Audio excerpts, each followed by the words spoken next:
Welcome. This is the Daily Dharma. My name is Dina. Thanks for joining. Come on in and take a seat by the fire. It's going to be a beautiful day in my neighborhood today. Hopefully, it'll be a day of fun and peace, productivity and rest all together. Let's see, prosperity and consciousness. Yeah. An attitude of success, a growth mindset. Got your mind on your money and your money on your mind. Alchemy, making it happen. So there's a transforming process, a belief that leads to literal energetic differences that then you can, I'm just kind of sensing, it's like a tingling in the hands, a tingling in the body, twinges in the body, something about listening to the wisdom of the physical body, what it needs, what it wants, the ebb and flow. And then we have alchemy of Merkaba, which is generally the general field around us, the the auric bubble, if you will. And that, of course, is frequencies generated from the experience and also from the emanation of the heart. And the heart is dependent on so many things, such as the level of stress with our body, because how shallow, rapid, how our heart rate and our breathing is.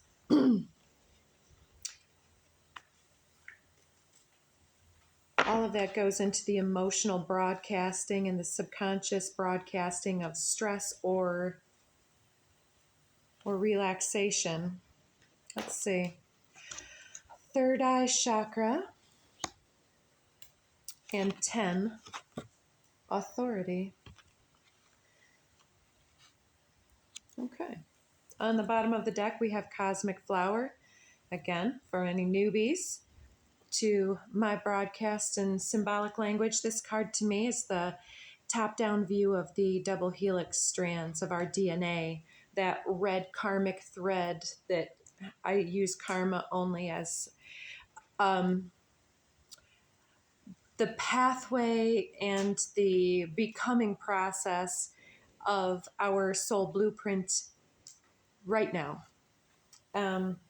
And so it's a process of growth, a growth mindset, a blooming.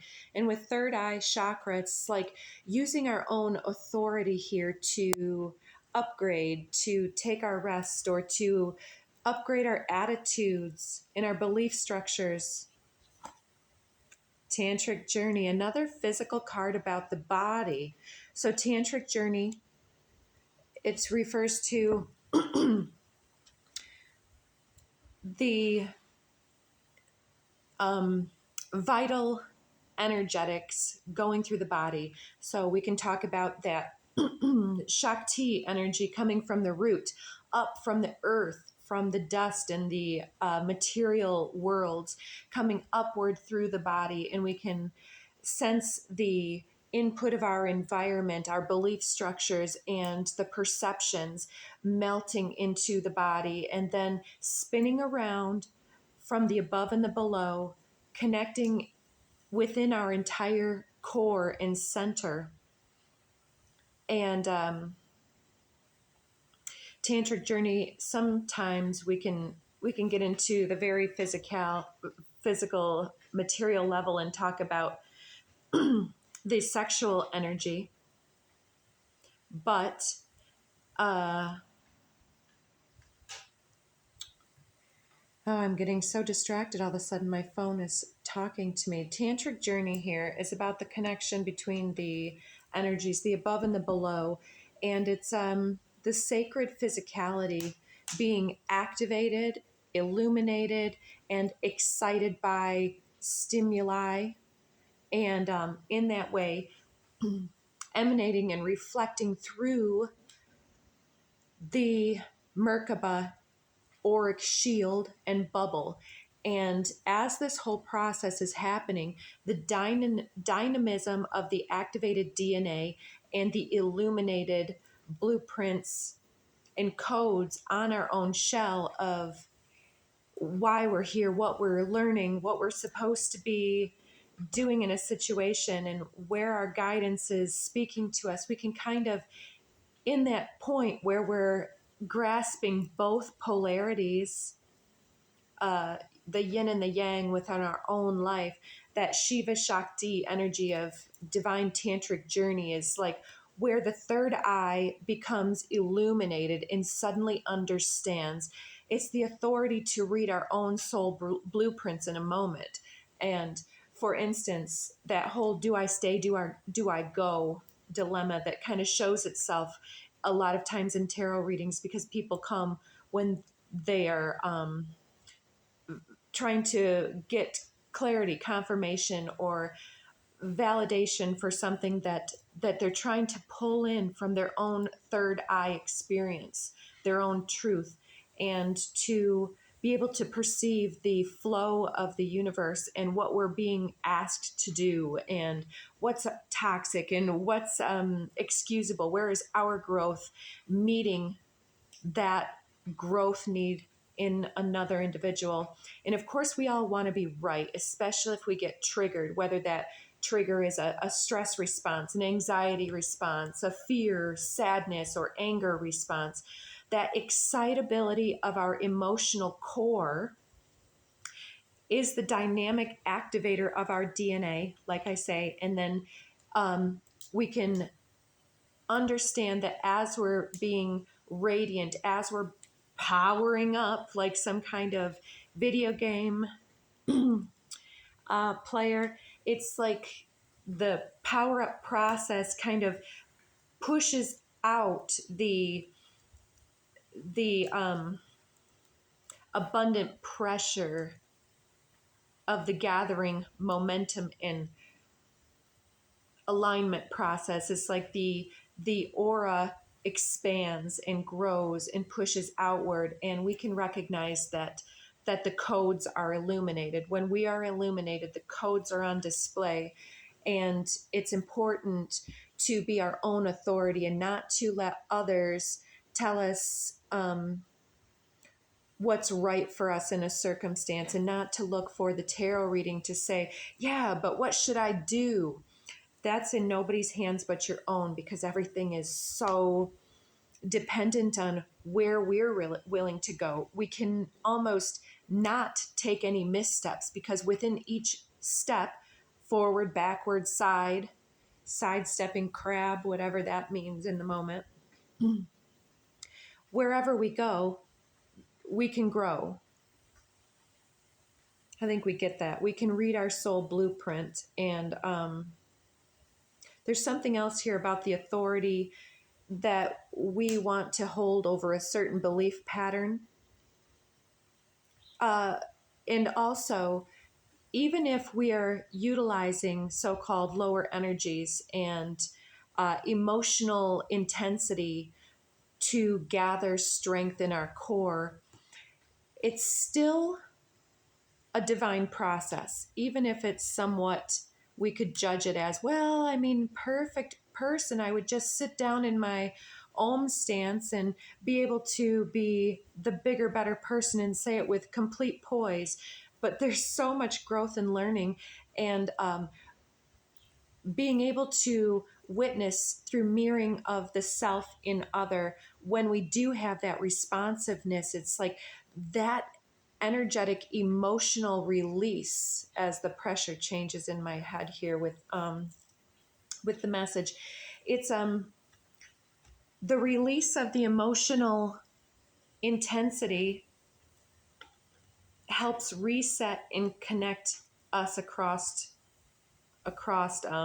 differences.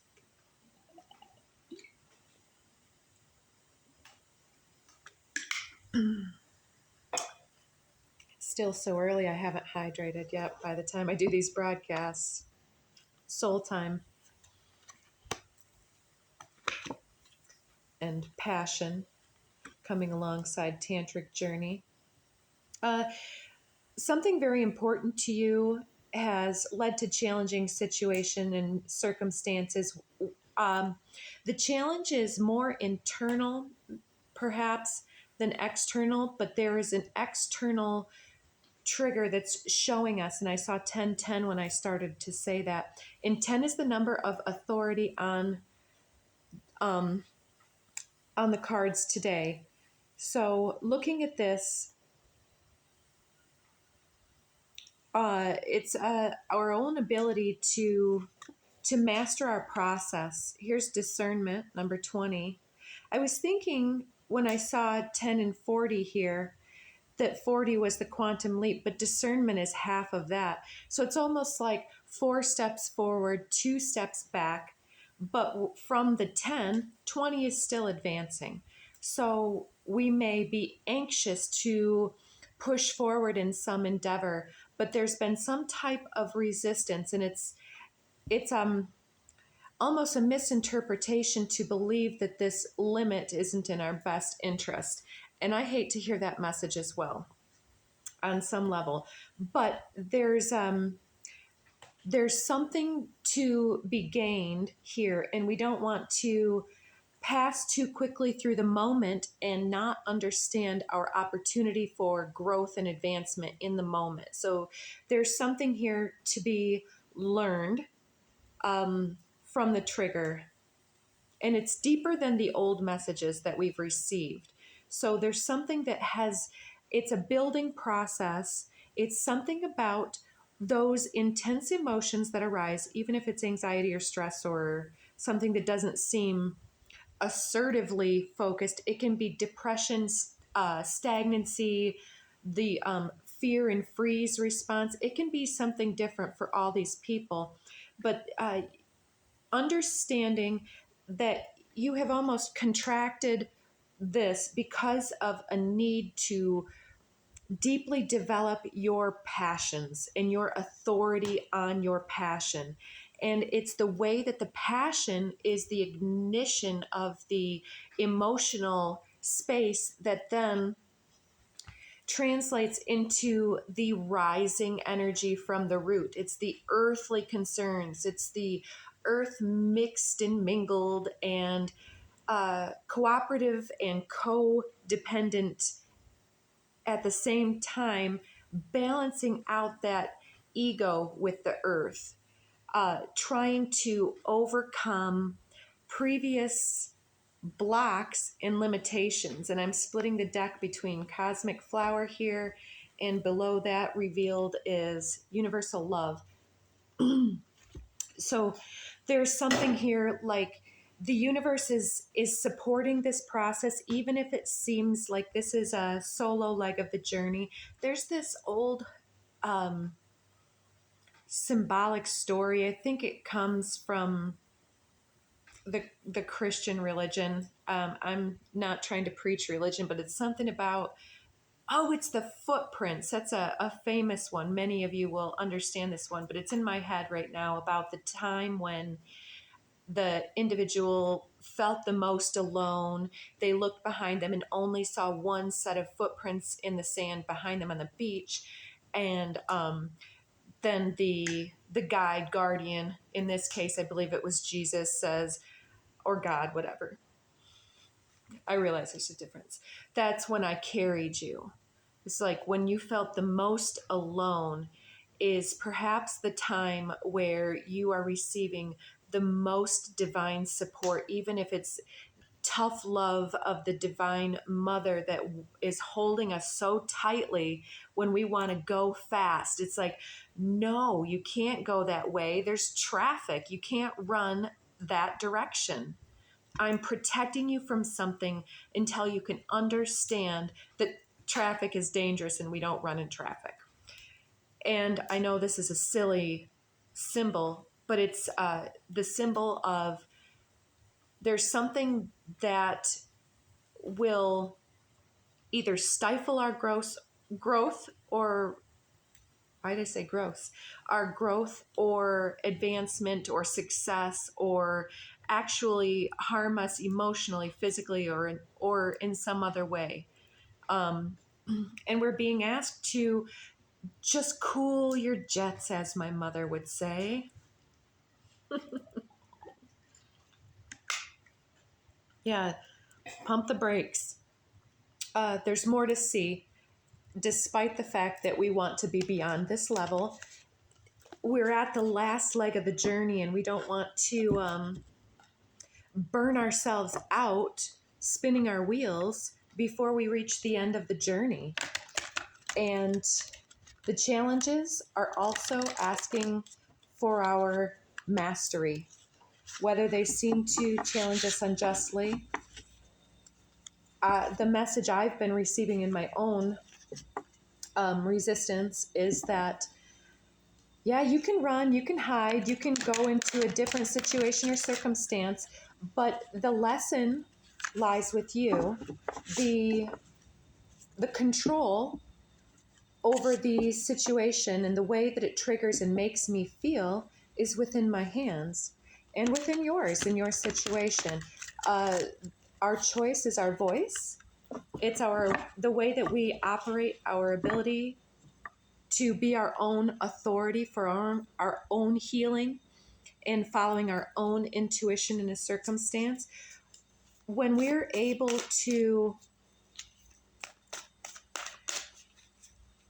sit in a circumstance that is quite uncomfortable and to let it continue to mold us, the one who stretches themselves the furthest and goes the farther distance in trying to understand and take in new knowledge is the one who's ultimately able to harness their mastery. The one that can no longer learn is no longer in the cycle of life, but in the cycle of decline and stagnancy and hardening process. They're no longer flexible and malleable. So it's not about turning our backs on a situation with our attitude. It's about allowing our attitude to tell us what needs to change and looking for ways to create that change without combative behavior, but with our own ability to stand with our own passionate authority, with poise and compassion, with that unconditional universal love. Okay, I flipped this one upside down. I generally don't read reversals. It's the Unmarked Trail Revelation. I'll show it to you upright. And as you notice, it looks quite the same in the reversed position. To me, in the moment, it's talking quite a bit about being in a new leg of the journey where it all looks quite the same, but it's completely different. We learned a different lesson the last time that we saw this circumstance, or the last time that we came to this crossroad. There was no traffic, but now, if we don't look the extra time in the other direction, we might miss that there's somebody that came over the hill. If you catch my symbol there, it's a new octave, a new presentation of a similar circumstance, and it's ringing our bell on something that we remember, some type of challenging circumstance from the past where we ultimately did walk away because it was determined that it was toxic and that it was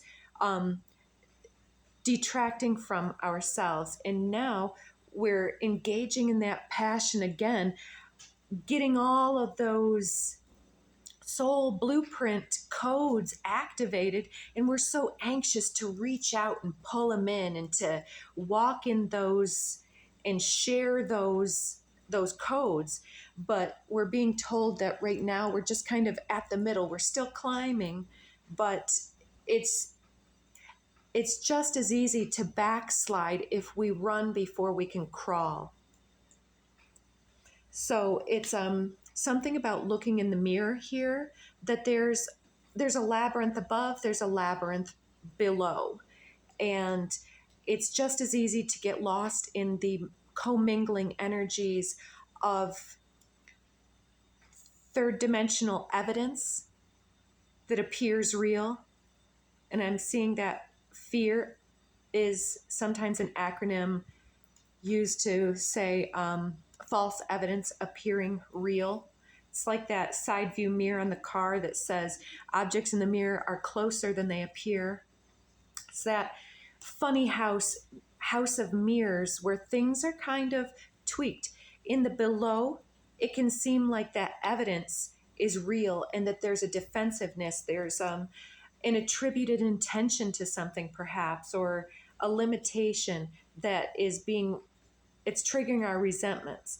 And then from the above, it's the ability to perceive with clarity the actual lessons and opportunities to be challenged and to integrate those challenges into growth and opportunities to further advance our success and happiness and well-being, versus the inner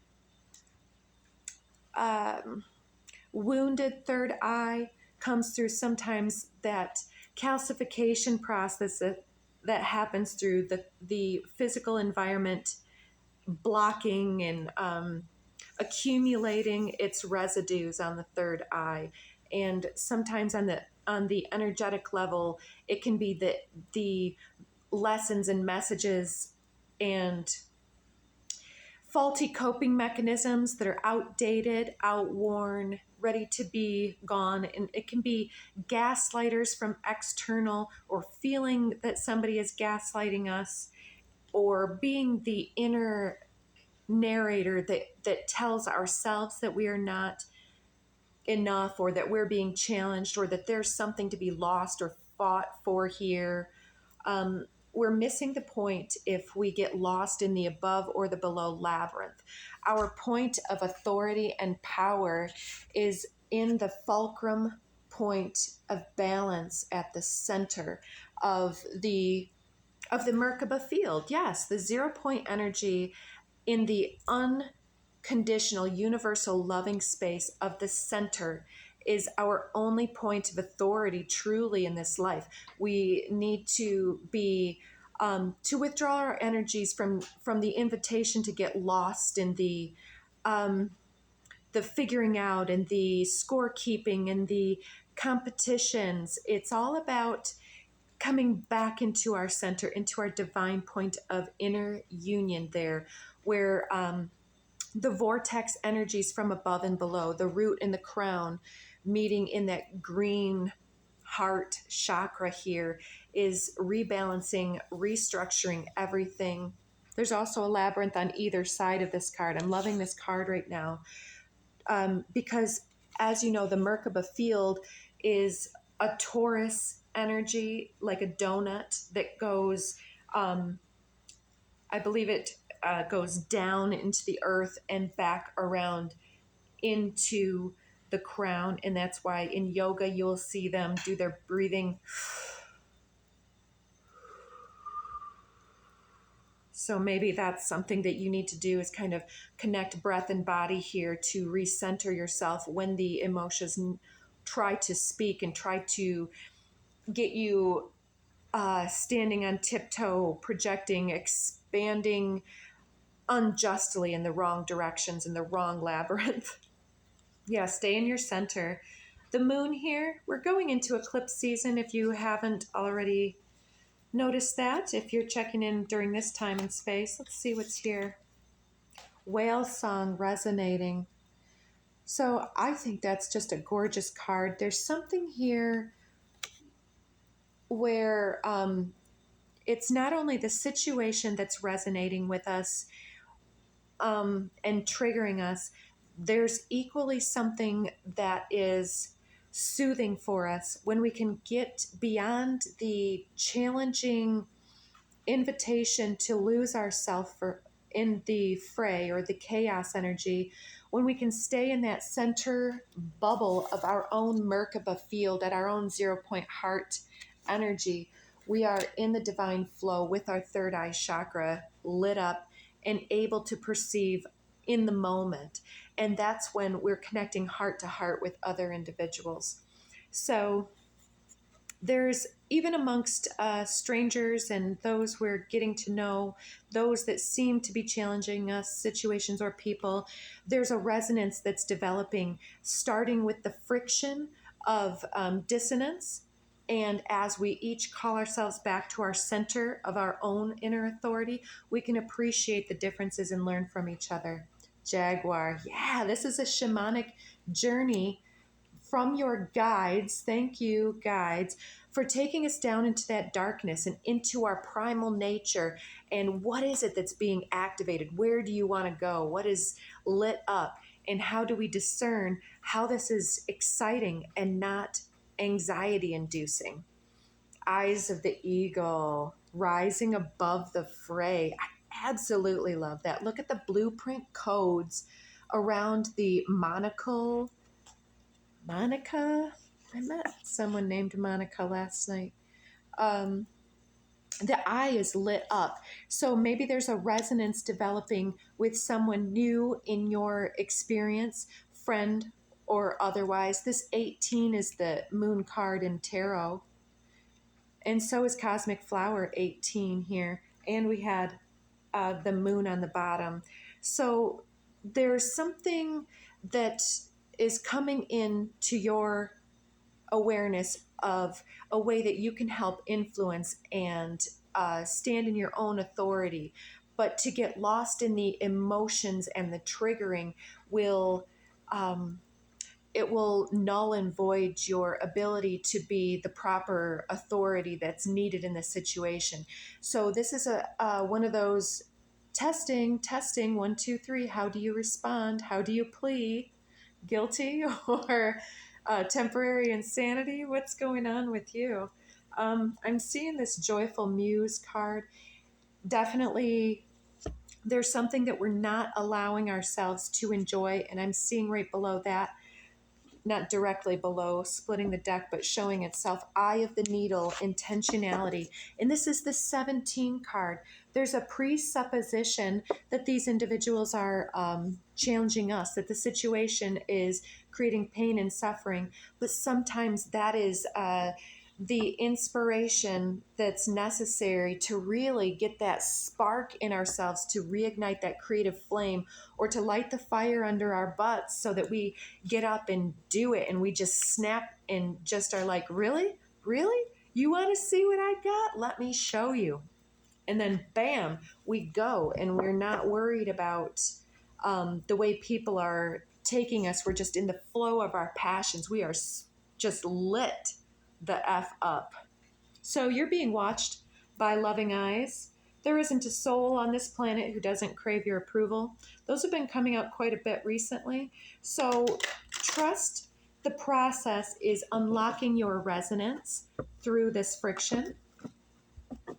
It's going to be a beautiful opportunity that you're creating for yourself, even through these attitude adjustments.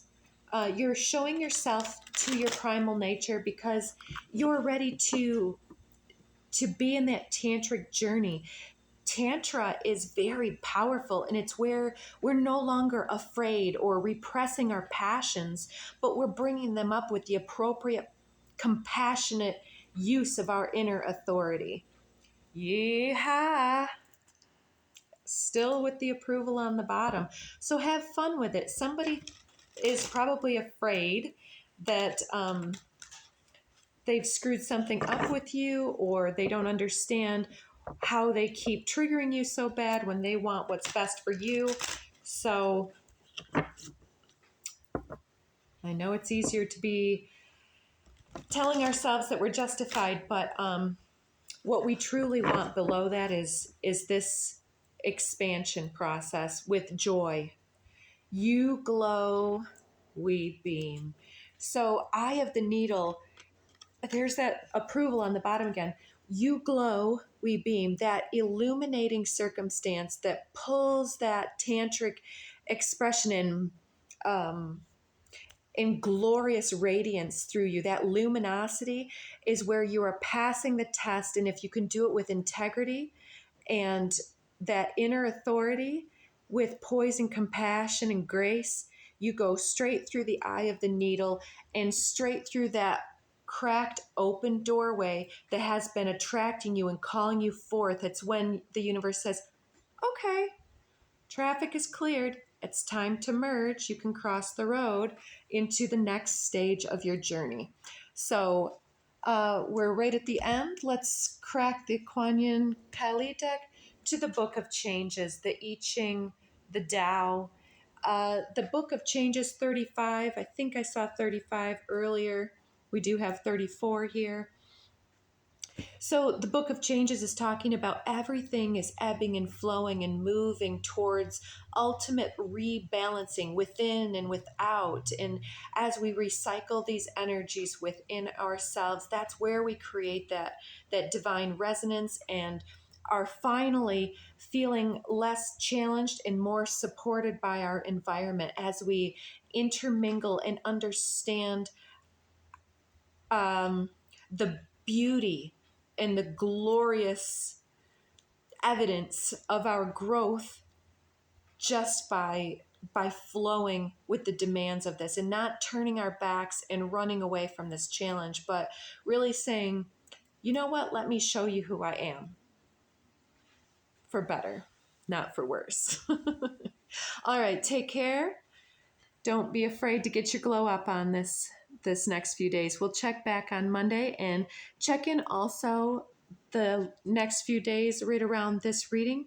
We've already uploaded 6 of the zodiac signs. A couple of them got a shorter reading, but we're going to do the other 6 today. And then when I do sign by sign readings for a longer reading, maybe like a 20-minute reading per sign, I'm going to start with the ones that got shortened or cut off. So far, we've got Aquarius and Scorpio got kind of shorted on their time. So take care again, and don't forget to like. I could really use your support. Thanks, guys.